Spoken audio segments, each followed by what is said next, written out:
मन जब बुद्धि में प्रवेश कर जाता है और बुद्धि परमात्मा में स्थित हो जाती है, तभी इच्छा की मृत्यु होती है, तभी भीष्म मरता है। नमः शिवाय। डिवाइन सेशन में आप सभी का स्वागत है।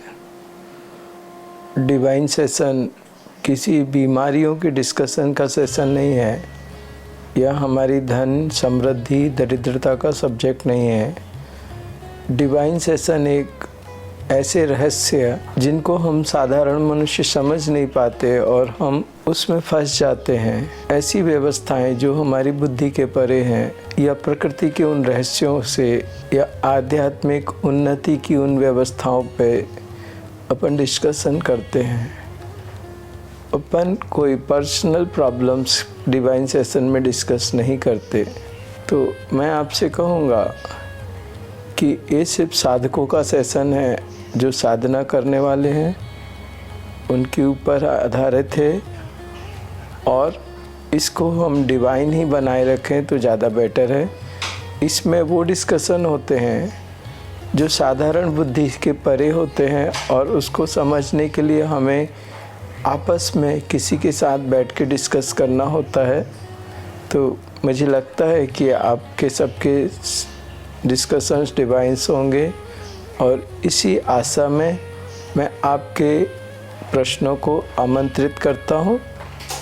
प्रारंभ करेंगे भगवान श्री गणेश का नाम लेके। आज का पहला प्रश्न है राकेश पुरोहित जी का। ये कहते हैं, मेरे जीवन का लक्ष्य मैं जान पाऊँ, कृपा करें। और दूसरा क्वेश्चन है, क्या कोई 200% जीवन की कामना कर सकता है? 100% मैरिटल और 100% स्पिरिचुअल।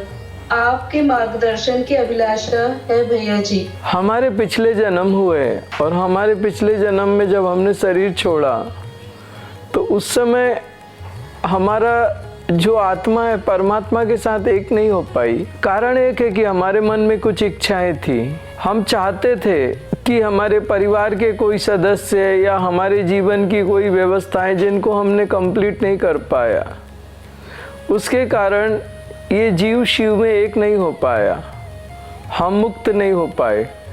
तो जिस रीजन से हम उस शिव से वंचित रह गए, जिन इच्छाओं के कारण हमारा वो घटना घट नहीं पाई, वो इच्छाएं या वो घटनाएं ही हमारे इस जीवन का उद्देश्य है, ताकि हमारे जीवन में जो बाकी रह गया है वो सारा का सारा हम करके और मुक्ति की ओर अग्रसर हो सके। ये हमारे जीवन का उद्देश्य होता है। और वो एक इच्छा नहीं होती। जब कोई शरीर छोड़ता है मरने के पहले, तो उसकी हजारों इच्छाएं होती हैं, और वो सब जीवन की हमारे अंदर सबकॉन्शियस माइंड में रखी रहती हैं। और उन सारों इच्छाओं से जब तक हम मुक्त नहीं होते, आपने सुना होगा भीष्म पितामह को इच्छा मृत्यु का वरदान था। भीष्म पितामह और कोई नहीं था, वो आपके अंदर बैठा हुआ मन ही है। वो सही को गलत और गलत को सही कर देता है। वो दुर्योधन के पक्ष में खड़ा होता है, वो अधर्म के साथ में खड़ा होता है। उसकी अपनी जो व्यवस्थाएं हैं, उन व्यवस्थाओं को वो गलत से सही बना देता है। और जब तक ये मन समर्पण नहीं करता, तब तक ये बुद्धि में प्रवेश नहीं करता, और तब तक इसकी इच्छाएं खत्म नहीं हो सकती, जब तक ये बुद्धि में प्रवेश नहीं कर जाता। मन जब बुद्धि में प्रवेश कर जाता है और बुद्धि परमात्मा में स्थित हो जाती है, तभी इच्छा की मृत्यु होती है, तभी भीष्म मरता है।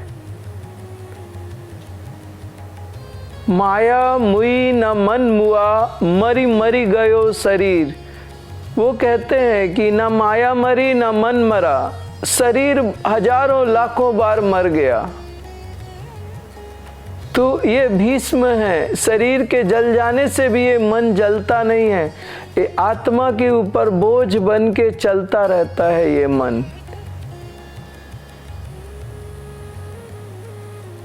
इसके लिए जब साधक अर्जुन बनता है और अर्जुन को कोई कृष्ण मिलता है, और जब अर्जुन और कृष्ण मिलकर एक साथ खड़े होते हैं, तब ये मन झुकता है, ये मन गिरता है और ये मन सरेंडर करता है। बिना साधक को अर्जुन बनना ही पड़ता है, और अर्जुन के साथ कृष्ण खड़ा हो तभी ये मन गिरेगा। इसके अलावा ये मन गिरता नहीं है। ये मन बहुत कठिन है, और जब तक ये मन है तब तक आप मनुष्य हो। जिस दिन ये मन मर गया उस दिन आप मनुष्य नहीं कहा जा सकता आपको। आप परमहंस कहलाते हो। हमारे शास्त्र उस व्यक्ति को परमहंस कहते हैं जिसके अंदर मन मर गया। तो हमारे जीवन का उद्देश्य हमने आपको अच्छी तरह से बताया, शायद आप समझ गए होंगे। आज का दूसरा क्वेश्चन है राजेंद्र जी का। ये अपनी स्पिरिचुअल जर्नी के बारे में जानना चाहते हैं। राजेंद्र जी, जब बहुत कुछ होता है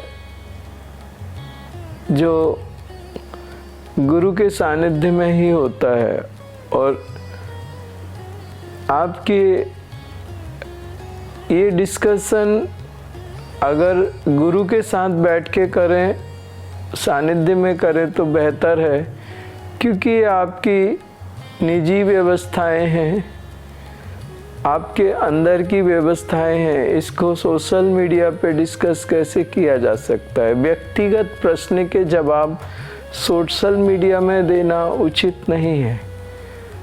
लेकिन मैं आपसे एक बात कहना चाहता हूँ कि हम शरीर शुद्धि जब तक ना हो तब तक आध्यात्मिक उन्नति को कोई साधक प्राप्त नहीं हो सकता। एक बात। दूसरी बात, एक शरीर को शुद्ध कर लेने के बाद जो हमारी हायर बॉडीज हैं उनको शुद्ध करना पड़ता है, बैलेंस करना पड़ता है और यूनिफाइड करना पड़ता है। अगर कोई श्रेष्ठ साधना करना चाहता है और गहरी साधना में प्रवेश करना चाहता है तो कंपल्सरी हायर बॉडीज को क्योर करके यूनिफाइड अगर वो ना करे तो वो गहरी समाधि में कभी भी नहीं जा सकता। मन की पीड़ा से पीड़ित रहता है और शरीर को तकलीफ रहती है। ये एक साइंस है, और इस साइंस को साधारण व्यक्ति कभी समझ नहीं सकता। उसमें गुरु कृपा जब उसको मिलती है तब गुरु एक छोटे बच्चे की तरह उंगली पकड़ के उस बच्चे को आगे लेके जाते हैं। आप साधारण बुद्धि से कभी नहीं समझ सकते इन व्यवस्थाओं को, तो बेहतर होगा गुरु के सानिध्य में जाके उनकी कृपा प्राप्त करके आगे बढ़े। नमः शिवाय। नेक्स्ट क्वेश्चन है श्याम जी का। गुरुजी, अगर कोई साधक आपके सामने समर्पण करके आपसे चक्र मेडिटेशन में सेशन में भाग लेता है तो आप उसमें किस प्रकार से परिवर्तन करते हैं, उसे साधना में कहाँ तक ले जाते हैं? और इनका दूसरा प्रश्न है, आपके कितने साधक साधना में सिद्धि प्राप्त कर चुके हैं? जो कर्मों के साथ है वो जीवात्मा, और जो कर्मों के बिना है, जो कर्मों से मुक्त है, वो शिव है। हम में और शिव में कोई अंतर नहीं है। सिर्फ एक ही अंतर है कि हम कर्मों के साथ हैं इसलिए भटक रहे हैं। पुनरपि जठरम पुनरपि मरणम भज गोविंदम मूढ़मते। तो हम शिव के ही अंश हैं। हम में और शिव में कोई अंतर नहीं है।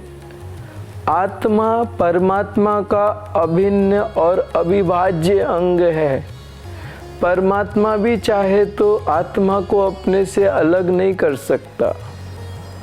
तुलसीदास ने लिखा है, अस प्रभु हृदय अछत अभिकारी, सारी दुनिया दीन दुखारी।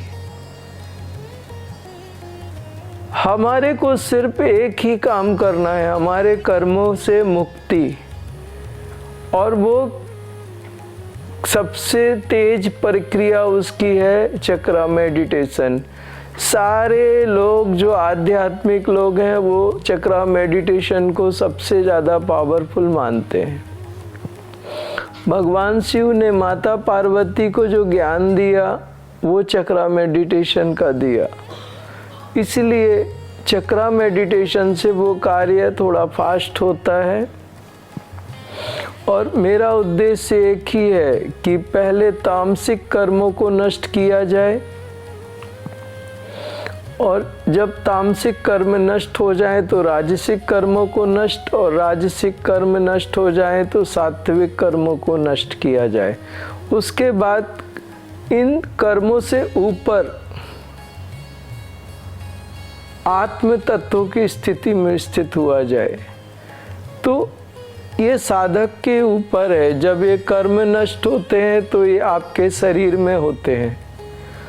उस समय जो भी घटना होती है आपके शरीर के भीतर होती है। दैवीय शक्तियाँ और आपके कर्मों में एक युद्ध होता है, तो परिणाम स्वरूप उस समय आपको शरीर में भी तकलीफ होती है, क्योंकि युद्ध आपके भीतर हो रहा है। तो उस समय साधक कितना सहन करता है उसके हिसाब से उस इंटेंसिटी को बढ़ाया जाता है। दूसरी बात, साधक कितना गंभीर है। तीसरी चीज, साधक का संकल्प क्या है, क्या दृढ़ संकल्पित है साधक। चौथी चीज, साधक की पारिवारिक परिस्थितियां उसको कितना समय देती हैं। उसके परिवार में उसको 2 घंटे साधना की इजाज़त है, या समय है, या 1 घंटे की है, या 4 घंटे कर सकता है। ये पांचवी चीज, साधक किस स्थिति में मेरे पास आ रहा है, वो क्या पहले से अच्छी साधना कर चुका है, वो कौन सी क्लास से साधना में उसको स्टार्ट कराऊंगा। ये सब साधक की स्थितियां अलग अलग होती हैं। पिछले जन्मों में आपने कहाँ से साधना छोड़ी थी, इस जन्म में वहाँ से साधना आपकी प्रारंभ होगी। तो ये सारी चीज़ें साधक की अपनी स्थिति के ऊपर निर्भर होती हैं कि उसको कहाँ से ट्रांसफ़र हुआ है और अब इस समय एडमिशन कौन सी क्लास में होगा। इसलिए मैं ये नहीं कह सकता कि सारे साधक एक सी स्थिति में आते हैं, या सारे साधक एक सी साधना करते हैं, या सारे साधक एक सी सिद्धि को प्राप्त करते हैं। और रही बात सिद्धि की, मैं बात ही नहीं करता, मैं सिद्धि को महत्व ही नहीं देता। सिद्धि एक ऐसी व्यवस्था है जो तुम्हें तुम्हारी साधना से पथभ्रष्ट करती है। दूसरी चीज़ है कि हमारे जो साधक हैं उनके बारे में मैं आपसे ज़्यादा तो नहीं कहता, मैं सिर्फ इतना कहता हूँ कि हम लोग भैरव का आवाहन भी कर लेते हैं, और हम लोग अघोर का आवाहन भी कर लेते हैं, और हम लोग बिल्कुल सात्विक होके सब कर लेते हैं।